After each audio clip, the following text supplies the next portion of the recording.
Lucas capítulo 2, versículo 21.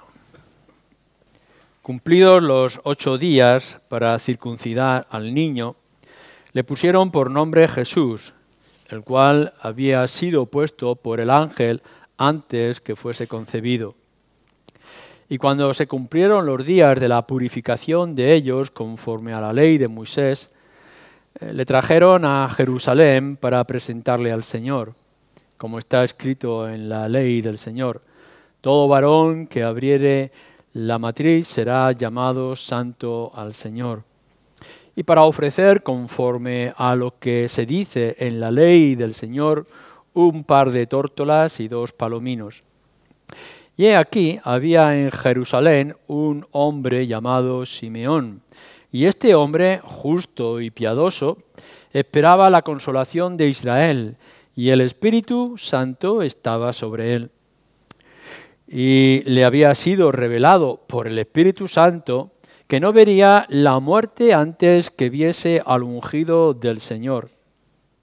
Y movido por el Espíritu vino al templo, y cuando los padres del niño Jesús lo trajeron al templo para hacer por él conforme al rito de la ley, él le tomó en sus brazos y bendijo a Dios diciendo: Ahora, Señor, despides a tu siervo en paz, conforme a tu palabra, porque han visto mis ojos tu salvación, la cual has preparado en presencia de todos los pueblos, luz para revelación a los gentiles y gloria de tu pueblo Israel. Y José y su madre estaban maravillados de todo lo que se decía de él. Y los bendijo Simeón y dijo a su madre María: He aquí, este está puesto para caída y para levantamiento de muchos en Israel, y para señal que será contradicha. Y una espada traspasará tu misma alma, para que sean revelados los pensamientos de muchos corazones. Estaba también allí Ana, profetisa, hija de Famuel, de la tribu de Aser, de edad muy avanzada, pues había vivido con su marido 7 años desde su virginidad y era viuda hacía 84 años.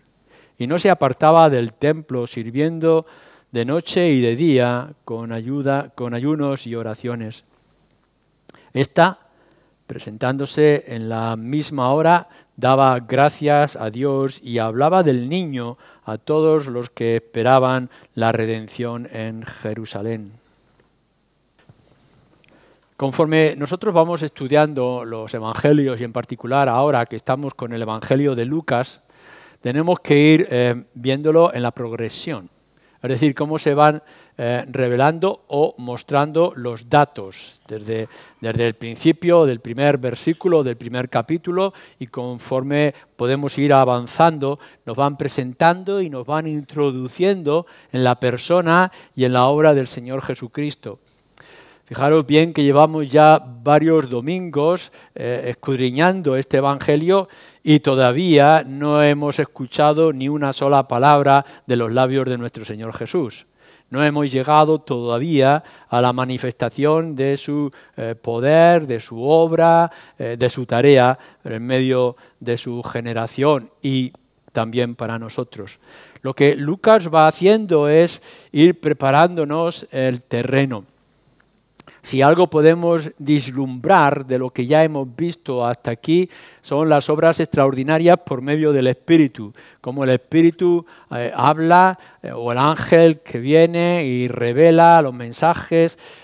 Podemos ver los cánticos llenos del Espíritu de Elizabeth, etcétera, etcétera. Y son cosas extraordinarias que nos van cimentando, nos van poniendo el terreno firme donde nosotros caminamos, porque nosotros no creemos el Evangelio y no creemos al Señor Jesucristo porque hayamos tenido una revelación de parte del Espíritu como aquellos personajes que estamos mirando ahora en el Evangelio. Ninguno de vosotros, supongo, ha podido tener a Gabriel delante o ha sentido lleno del Espíritu que sus palabras son proféticas y de mensaje específico de revelación, sino que nosotros estamos cimentados, seguros, en las Escrituras y lo que las Escrituras nos van mostrando a nosotros. Ahora, lo que nos presenta es algo interesante, porque Lucas lo que habla en estos primeros versículos que hemos leído, del versículo 21, un poco más adelante también, son cosas normales. Es decir, no hay ningún acontecimiento extraordinario. Desde ese último canto que levantó en los capítulos o en los versículos anteriores, ahora lo que podemos ver, recordáis los ángeles en el cielo y los apóstoles, y los pastores acercándose al pesebre. Ahora lo que vemos simplemente son el cumplimiento de la ley. Así que Lucas hace como un pequeño parón en todos esos acontecimientos extraordinarios para decir, bueno, ha llegado el momento. El ángel le había dicho a María y a José que el niño debería de llamarse Jesús, y después de estos 8 días ahora van al templo y van a regularizar la situación del niño que ha nacido para cumplir todas las normativas de ese momento, de esas circunstancias, porque esto va a ser luego importante cuando nos fijemos que el Señor Jesucristo cumplió toda justicia o toda la ley, que nuestro Señor Jesucristo se sometió no solamente a los cumplimientos de no matar, no robar, etcétera, de los 10 mandamientos, sino también de otros rituales. Así que nos quiere aclarar Lucas que nuestro Señor Jesús, siendo un bebé, fue circuncidado. Es decir, tiene que pasar por los mismos trámites que pasaba todo niño varón en Israel, ser circuncidado para que pueda ser señal de que es pacto del pueblo de Dios. Nuestro Señor Jesucristo, como tal, no debería de hacerlo, pero aquí está la circuncisión. Y después nos dice cómo tuvo que ir y cumplirse la purificación, es decir, cuando una mujer daba a luz y había que tener un trámite de unos días y después dar unas señales de la presentación del niño, también en el templo nos dice el ofrecimiento de las tórtolas. Si vais al Antiguo Testamento, todo esto son cumplimientos del Antiguo Testamento y de las leyes mosaicas. Y aquí nos dice que cuando alguien tenía que presentar al primogénito, y de una manera de rescate, era ofrecer un animal en sacrificio. Pero si eras pobre, no tendría por qué ser un cordero o un animal mayor, sino que podrían ser 2 tórtolas. Y aquí nos está dando una señal de que José y María no eran ricos y no eran abundantes en su posición, sino que eran humildes, y por eso tienen que ofrecer 2 tórtolas en lugar del animal mayor. Lo que sí nos muestra es, bueno, es un niño normal, con una apariencia normal, con los cumplimientos normales, que se somete a la ley en todos los principios y en todos los detalles, y que sabemos que nuestro Señor Jesús, lo sabemos desde nuestra perspectiva, el Señor Jesús no tenía que haberlo cumplido, pero lo cumple, y lo cumple por nosotros. Cuando nosotros leemos estos versículos, primero podemos decir, bueno, no hay nada interesante que destacar. Bueno, Lucas, en su progresión de revelación, de muestra de nuestro Señor Jesucristo, nos quiere mostrar que aquel niño va a ser un niño normal y que es parte de una familia normal, de un matrimonio normal, que, con unos oficios humildes de su circunstancia, que está cumpliendo con todos los requisitos. Nada más, es una narración histórica de detalles. Pero en medio de toda esta situación de los primeros versículos que nos parecen normales, dice así en el versículo 25, «He aquí, había en Jerusalén un hombre llamado Simeón». Y entonces hay una ruptura abrupta, es decir, está describiendo los requisitos, los rituales judíos, para luego decirnos que en aquel momento y en aquellas circunstancias, al 8º día después para la circuncisión y en el tiempo de la purificación, aquí resulta que en el templo había un hombre llamado Simeón. Y si vamos luego un poco más adelante, nos encontraremos también con una mujer que se llamaba Ana. Y entonces aquí hay algo que es interesante y que tiene que ver también con respecto a nuestra propia situación y nuestra perspectiva. ¿De acuerdo? Vamos a mirar qué es lo que nos está narrando Lucas, aun cuando el niño que nos dice en los primeros versículos leídos es un acontecimiento normal, corriente de la época. Este hombre, Simeón, no se dice mucho más de él. El contraste que vamos a mirar después con Ana es interesante también. Simeón, no sabemos su edad, no sabemos su estado civil, no nos dice si era soltero, si era casado, si era muy mayor o no. No sabemos su posición social, económica, política, no sabemos su oficio, nada en absoluto. Lucas guarda casi el anonimato en todo lo que son características de este hombre. No sabemos de dónde viene, no sabemos cuáles son sus circunstancias y demás. Lo que sí va a hacer Lucas es darnos detalles espirituales. Entonces nos dice cosas parecidas a lo que ya decía de Zacarías y de su mujer Elizabeth, que era un hombre justo. Igual que nos señala con Zacarías y Elizabeth o con José y María. Es decir, era un hombre que se sometía a las Escrituras, que quería vivir a la luz de la palabra de Dios, que era un hombre temeroso de Dios y de sus promesas y de su palabra. Pero no nos está diciendo quién era y por qué está ahí. No nos dice ningún otro detalle con respecto a si era un profeta, si era un sacerdote, si era de alguna secta religiosa, etcétera, etcétera. Y además nos añade algo que también ya hemos visto y que conocemos. Era un hombre piadoso, era un hombre devoto, que cumplía con esfuerzo, con interés y con ánimo aquellas cosas que se revelaban en las Escrituras. No era alguien, nos quiere aclarar Lucas con estos términos de que era justo y era piadoso o devoto, no quiere sino mostrarnos que no es un judío más en aquel momento, de nombre. Como hoy podríamos hablar mucho de los cristianos nominales. Son cristianos que saben las cosas, que dicen creer que son las Escrituras, que es palabra de Dios. Quizá puedan llegar y decir, pues sí, creo que Jesucristo vino, que va a ir al cielo, que hay esperanza, etcétera, pero sus vidas son normales, son corrientes, siguen con las tradiciones o las supersticiones o los caprichos de la época. No, lo que Lucas quiere decirnos, este hombre tiene algo especial. No nos interesa si está casado, no nos interesa si tiene familia, no nos interesa si es un hombre mayor o qué. Lo que nos interesa, dice, es que era un hombre piadoso y que era un hombre justo. Es decir, se esforzaba en creer y aplicar los principios de las Escrituras que había aprendido. Su esperanza con respecto al anuncio del Mesías eran sinceras, no meramente superficiales o de compromiso. La promesa, nos dice, de la liberación era real para él. Esperaba, nos dice versículo 25, la consolación de Israel. En el versículo 38 se nos revela que esa consolación es la redención del pueblo de Dios.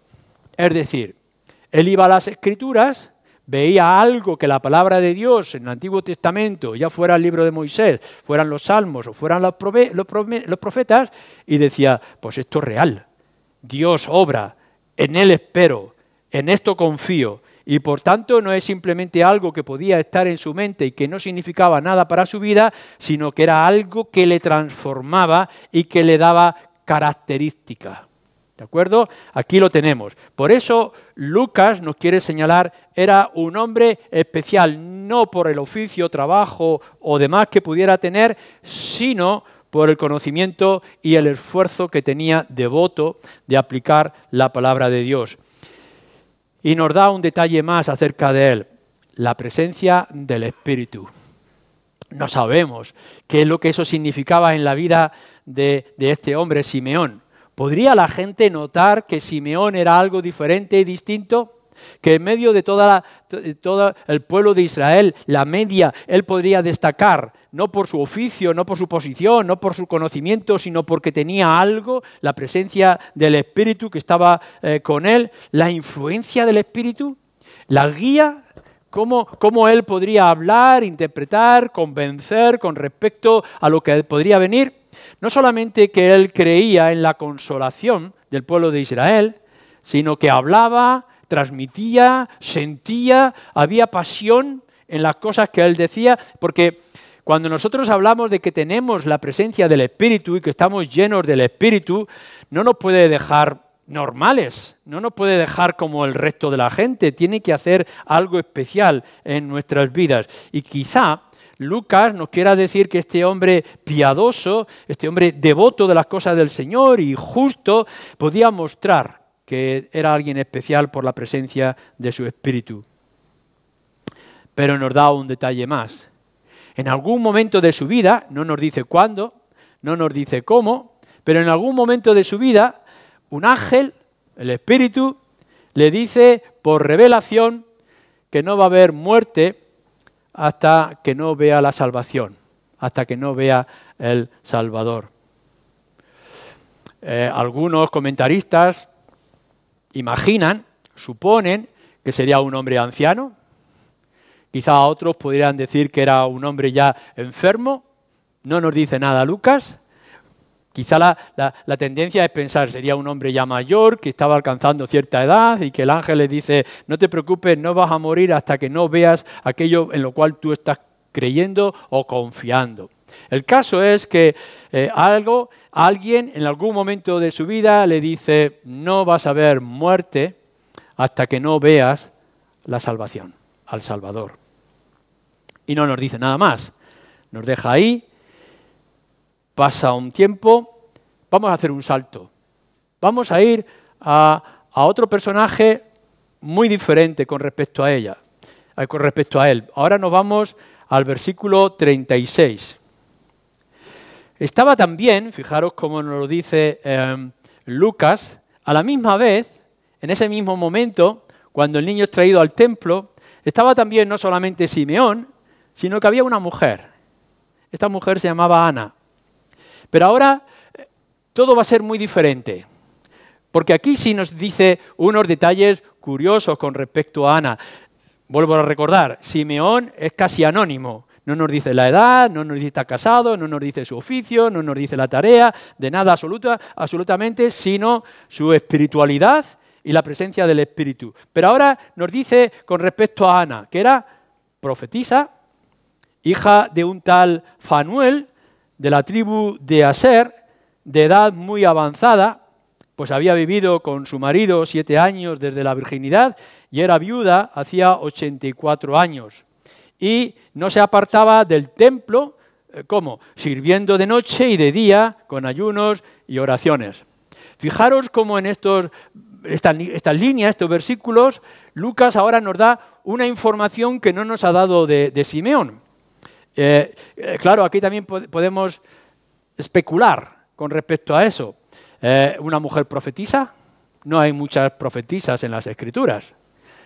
No es un oficio muy común en las mujeres a lo largo de toda la palabra de Dios, Antiguo y Nuevo Testamento. Pero aquí Lucas nos quiere decir, no, pues esta mujer era profeta. Y nos da los datos familiares. Nos dice de quién era hija y demás, y nos dice su edad. Bueno, aquí con respecto a la edad hay diferentes interpretaciones. Algunos dicen, cuando está hablando de sus 84 años, que eran los años que tenía. Es decir, que quizá otra traducción posible, y era viuda con 84 años, o era viuda de hacía ya 84 años. Claro, si hacemos la cifra de sumas, yo las he hecho, seguramente vosotros en vuestros estudios también la habéis hecho, nos sale con 100 y pico años, que para aquellos tiempos eran muchos años. Pero quizá lo más lógico pensar que también es una edad avanzada para aquella época es que tuviera 84 años. Pero ¿por qué Lucas nos da estos detalles que no nos ha dado de Simeón? ¿Por qué nos muestra estos detalles con respecto a esta mujer? Y nos dice que como profetisa quizá no se apartaba del templo, que su tarea, su vocación, su llamamiento, quizá como profeta, es estar en el templo de Dios sirviendo de noche y de día. Podemos imaginarnos que tenía una pequeña habitación en los muros del templo, o es simplemente una expresión de decir que la podríamos ver acercarse al templo cada día para los servicios religiosos, tal como ella lo sentía, y que sus tareas como profeta, podemos imaginar, eran con ayunos y oraciones. Esto es lo que nos está diciendo. Algo muy diferente, no nos dice si estaba llena del Espíritu, no nos dice su calidad espiritual, si era temerosa o si era justa. Simplemente nos dice que era una mujer profeta de mucha edad, viuda durante muchos años y que su vida era una vocación de ayuno y oración. Quizá intercediendo, quizá orando, que se cumplieran los planes y las promesas del Señor, que tuviera misericordia en aquellos tiempos tan difíciles en los que estaban viviendo. Y entonces podemos imaginar que esta mujer oye a Simeón, que hay un cruce. No nos dice cómo tiene aquella visión o aquella formación, pero quizá sea un encuentro con José, María, el niño y Simeón cogiendo al niño en sus brazos y levantando una oración. Entonces, nosotros cogemos esta información que nos está revelando Lucas y la ponemos juntas. Y nos imaginamos quizá en el patio del templo, quizá debajo de sus arcos, y allí Simeón nos dice, versículo 27, guiado por el Espíritu, y Ana, que siempre estaba en el templo, oyendo lo que está ocurriendo y lo que está aconteciendo. Simeón estaba en su casa, quizá, y de pronto siente el impulso por el Espíritu que estaba sobre él, que le dice, ve al templo, porque se va a cumplir lo que yo te he prometido y te he anunciado antes de que mueras. Así que por ese impulso espiritual que pueda sentir Simeón, se acerca al templo, no encuentra allí nada especial. No imaginemos que hay un resplandor, un brillo especial o que podemos ver un niño extraordinario en su imagen. No, vemos allí una mujer que lleva en sus brazos a un niño quizá y José que está acompañando en aquella escena, que están cumpliendo los rituales quizá con otros niños de las circunstancias, pero el Espíritu le ha dicho, ve porque ahora vas a descubrir que este niño normal es el Salvador. Es la obra extraordinaria del Espíritu, es el impulso del Espíritu. Pero a la misma vez, allí, como siempre, a lo largo de un montón de años, encontramos a esta mujer ya mayor, esperando, orando, y de pronto empieza a haber algo extraordinario como un revuelo, como un sentir especial. Simeón que coge al niño y lo toma en sus brazos y trae lo que diríamos nosotros que es el último cántico. Ya hemos visto 4 cánticos, ahora es el cántico después de los ángeles de Simeón. Ahora, dice Simeón, puedes despedir a tu siervo en paz. Ya, por fin se ha cumplido aquello que tú has anunciado, aquello que es conforme a tu palabra, que yo pueda ver la salvación. Bueno, la salvación no se podría ver. La salvación no es algo visible. Lo que aquel hombre estaba viendo por la obra del Espíritu es al Salvador que iba a producir la salvación. Y no está viendo nada extraordinario. No está viendo de pronto visiones de algo glorioso, sino que por medio del Espíritu le está diciendo, este niño que tienes en los brazos que ha traído esta pareja es el Salvador. Y algo siente en su corazón, en su vida, que le transforma y le trae esta paz, este sosiego. Ahora puedes despedir a tu siervo en paz, viendo al ungido, al Cristo, al Salvador, como nos dice el versículo 24. Y trae su cántico de alabanza, de admiración, de anuncio, un mensaje profético. Este será luz a los gentiles y gloria a Israel. No pensemos que son palabras banales y que no tienen significado suficiente o poderoso. Es luz a los gentiles. ¿Recordáis lo que se nos dice tantas veces en el Antiguo Testamento? Que el pueblo de Dios, Israel, será también instrumento para llevar el mensaje a los gentiles, que no solamente la salvación, nos dice Isaías, será para el pueblo de Dios, sino que se extenderá mucho más y será luz, mensaje, esperanza para todas las naciones. Aquí lo está diciendo de pronto este hombre Simeón, que ha traído este impulso de parte del Espíritu para coger a aquel niño y hacer aquel anuncio de manera pública en aquel lugar concreto que es el templo. Y no solamente será la luz a los gentiles, cosa que sería de sorpresa para muchos de los judíos de la época, sino que también aquí está la gloria de Israel. Pero si es un niño normal, es un niño humilde, se han tenido que traer 2 tórtolas porque no podrían hacer más. Han tenido que buscar acerca de la purificación, han tenido que hacer la presentación del templo, acaba de hacerle la circuncisión al niño. Es un niño más, pero Simeón está diciendo por obra del Espíritu, no, pero es revelación ahora de parte de Dios, es algo extraordinario, es luz a los gentiles y es la gloria de Israel, del pueblo de Israel, del pueblo de Dios, en el cual también nos incluimos ahora nosotros. Él será causa, dice, de caída y a la misma vez de levantamiento de muchos. Porque lo que este niño va a hacer, todavía tienen que pasar más de 30 años, lo que este niño va a hacer es caer los muros de Jerusalén. Va a terminar con el pueblo físico judío, pero a la misma vez va a ser levantamiento de muchos, porque su pueblo se va a extender a todas las naciones y a todos los lugares. Así que por una parte es piedra angular, piedra de tropiezo, como nos dice más adelante la Escritura, donde muchos encontrarán el obstáculo para seguir adelante y será su propia destrucción y condenación, pero a la misma vez es esta piedra de ángulo que edifica el pueblo de Dios, que es la Iglesia y que son los creyentes. Todo estaba decidido. Este ha sido puesto de esta manera. Esto se nos ha impuesto de parte de Dios y ya está decidido, no puede haber vuelta atrás. Esto no es un accidente, no son unas circunstancias, sino lo que ya estaba anunciado en el Antiguo Testamento está delante de nuestros ojos, está en mis brazos, es este niño, es la visión de la salvación, es la luz para los gentiles, es la gloria del pueblo de Dios. Está todo decidido y esperado. Claro que habrá gente que lo va a contradecir, que lo va a atacar.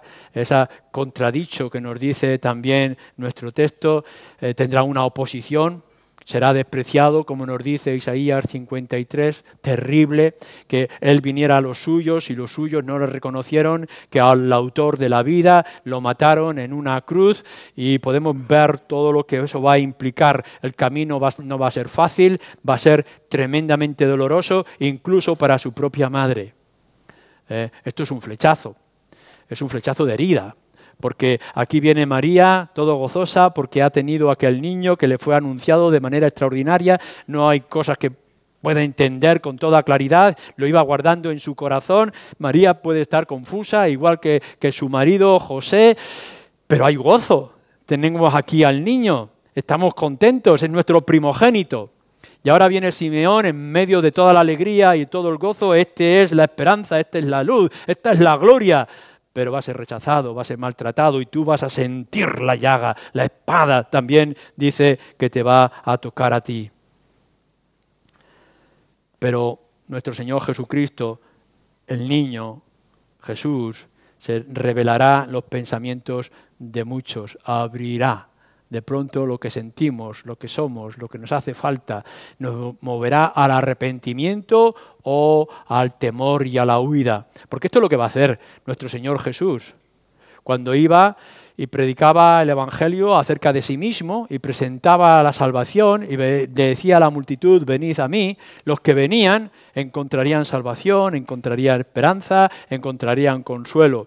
Y los que no querían creer le aborrecerían, le perseguirían y buscarían quitarle la vida. Va a revelar lo que realmente estaba en el corazón de aquella gente. En estas palabras, en este cántico, podemos ver todo un anuncio profético de aquel niño sencillo, normal, como el resto de los que se encontraba en la época y en este lugar concreto. Esto es lo que nos va narrando. Pero Ana no tiene ninguna revelación especial.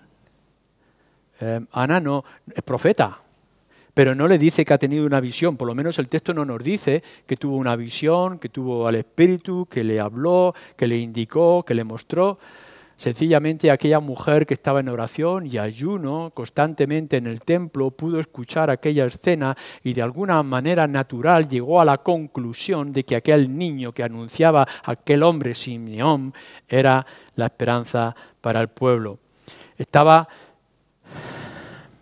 Dice, y era viuda, y no se apartaba, y estaba presentándose en la misma hora,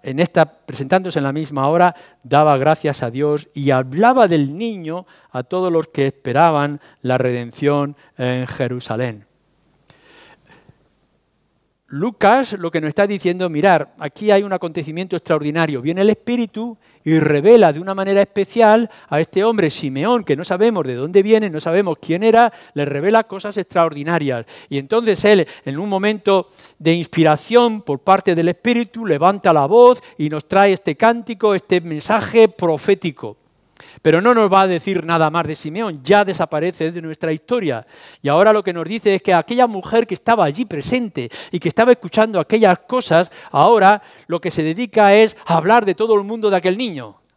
Y lo que está diciéndole ahora de una manera natural es que hablaba a todos los que esperaban, los que realmente creían en esa redención de Jerusalén. ¿Qué es lo que esto nos quiere decir a nosotros en esta tarde? ¿Cuáles son estos acontecimientos? Un niño normal que se encuentra con Simeón y con Ana y todo lo que podemos ver que nos va describiendo aún con mayores detalles que pudiéramos ver en el Evangelio según Lucas. Primero, Dios siempre va a tener heraldos, aún a pesar de las circunstancias más adversas o más difíciles que podamos imaginar. Nos va a describir el pueblo de Israel bajo Herodes, el imperio romano, todas aquellas circunstancias que pudieran ser difíciles, leerlo junto al Evangelio según Mateo. En ese mismo momento estaba alrededor de todo Israel un tal Herodes intentando matar a todos los niños que había alrededor. Y recordar que ellos han tenido que venir a empadronar el niño por una imposición del imperio romano. No son tiempos fáciles. Pero en medio de todas estas circunstancias, de pronto Lucas nos quiere decir que surgen hombres, personas, tales como Simeón, con una relación extraordinaria de parte del Espíritu, o una mujer anciana con una devoción por lo que es la palabra de Dios. ¿No sería también deseable que en medio de nosotros, no importa en qué circunstancias tan difíciles nos podamos encontrar en el día de hoy, que tengamos la certeza de que Dios puede levantar hombres como Simeón, con algo extraordinario de su poder y de su gracia, o mujeres como Ana? Si miráis en el Antiguo Testamento, encontraremos personajes que destacan como una luz en medio de la oscuridad. No solamente cuando leéis el libro de Hebreos, capítulo 11, sino cuando vais vosotros mismos a la historia. ¿Quién era Lot? Lot, en medio de Sodoma y de Gomorra. Un personaje que puede destacar en medio de un tiempo de oscuridad. ¿Quién era Melquisedec? Que de pronto surge delante de Abraham, en el cual incluso Abraham se tiene que inclinar. ¿Recordáis a Acab, un rey terrible, en el comienzo de los reyes, y en medio de aquel imperio de crueldad, de injusticia y de desprecio en la parte norte de Israel? Acab, aquel rey del cual Elías tiene que hablarle una y otra vez, aparece un tal Abdías, que en medio de su ejército, de sus generales, era un hombre que temía a Dios. ¿O qué decimos del mismo Elías? Estoy solo.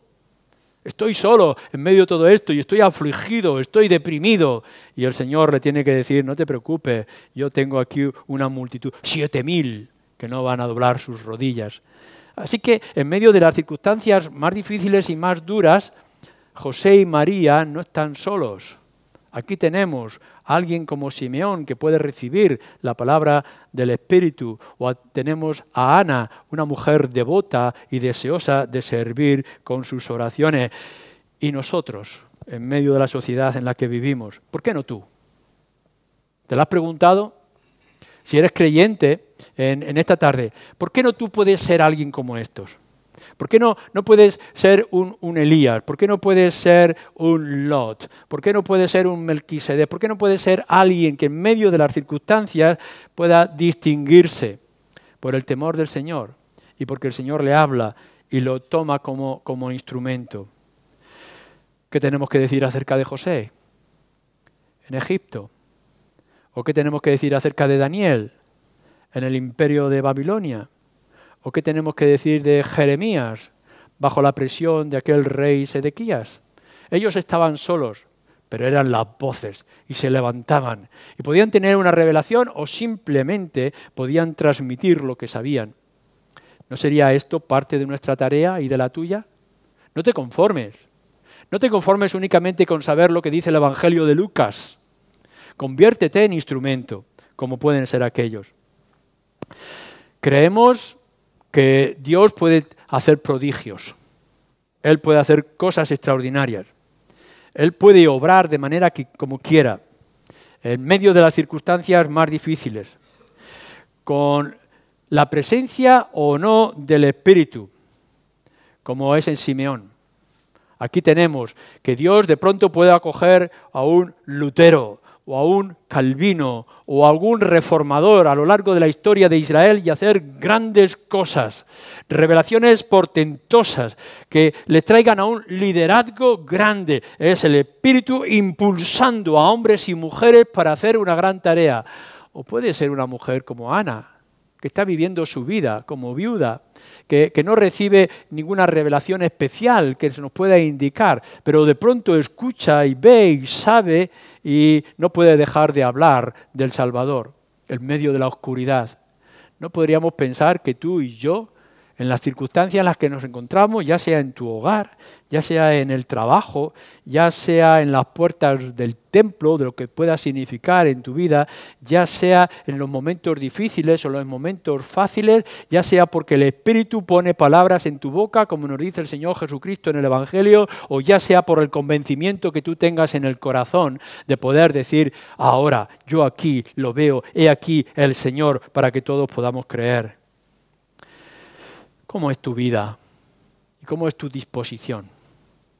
Yo creo que no podemos conformarnos con vidas simples y tenemos que buscar lo extraordinario, lo excelente. Si tenemos la gran noticia, si se ha sido puesta en nuestras manos esa gran luz, ya sea porque ha coincidido que yo estaba en el templo cuando vino Simeón, o ya sea que cuando yo estaba en casa el impulso del Espíritu me ha llevado al templo, sea como sea, tú has tenido un encuentro con Cristo. Y tienes a Cristo en tu vida, y tienes a Cristo en tu corazón. La luz del Evangelio, la Escritura, como este pasaje o cualquier otro lugar en las Escrituras, ha llegado a tu mente, ha llegado a tu corazón, está implantado. No puedes quedarte callado, no puedes ser indiferente. Y tienes que abrir tu boca, y tienes que hacer que todos los tuyos a tu alrededor, incluso aquellos que se crucen a lo largo de tu vida, puedan escuchar lo que tú has visto y has sentido. Se ha cumplido la palabra del Señor. Aquí hay salvación. Pero déjame que termine, en tercer lugar, con algo que a mí siempre me ha sorprendido. Me ha sorprendido o me ha animado en este pasaje que nos dice con respecto a Simeón. Volvamos al versículo 29. Ahora, Señor, despides a tu siervo en paz, conforme a tu palabra. Se le había anunciado a Simeón que no vería muerte. Vamos a suponer que era un hombre anciano.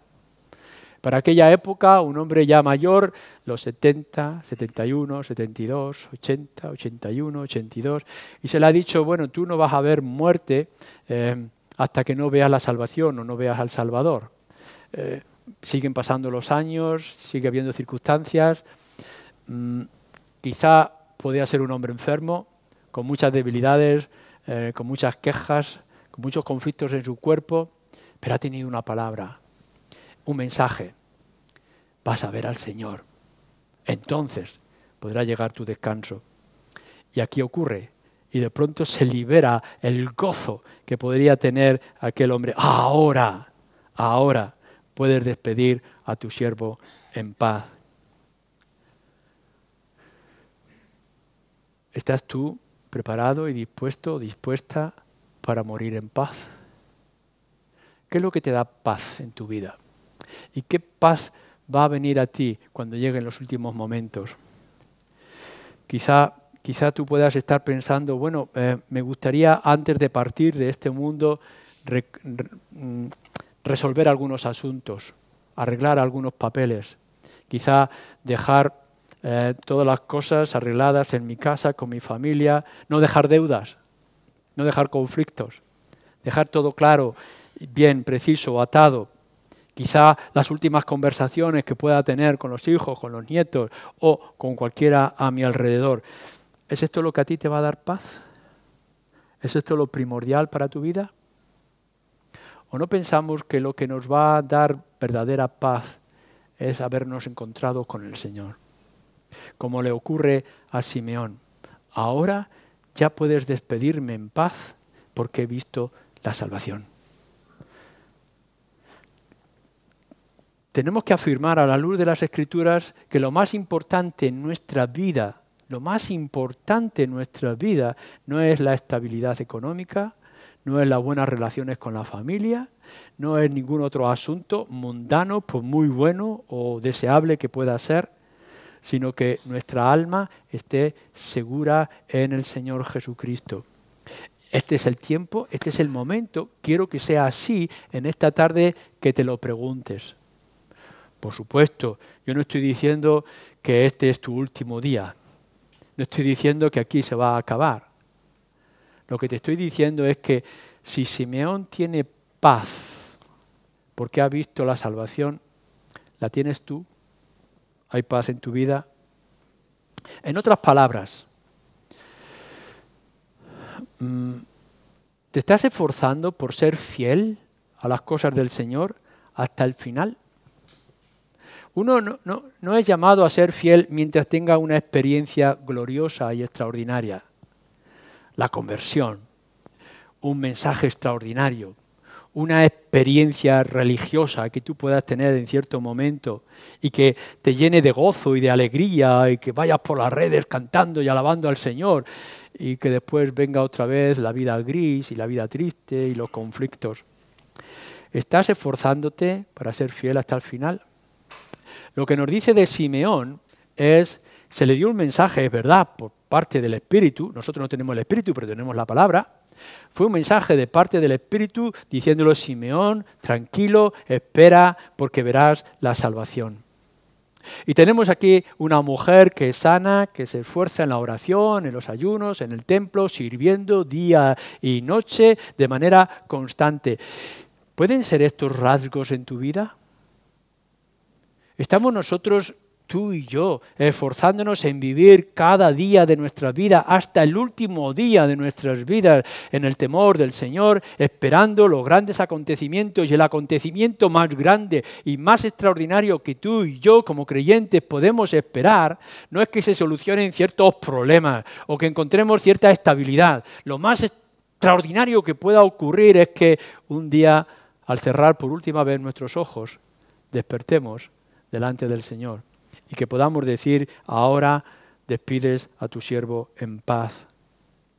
Creo que nuestra vida cristiana no está para disfrutar del pasado, sino para dar testimonio en el presente hasta el final de nuestros días.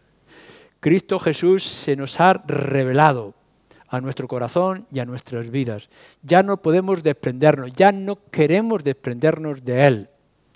Quiera el Señor que demos testimonio como un canto profético, igual que Simeón, o que le hablemos a todo el mundo acerca de nuestro Salvador, como hizo Ana.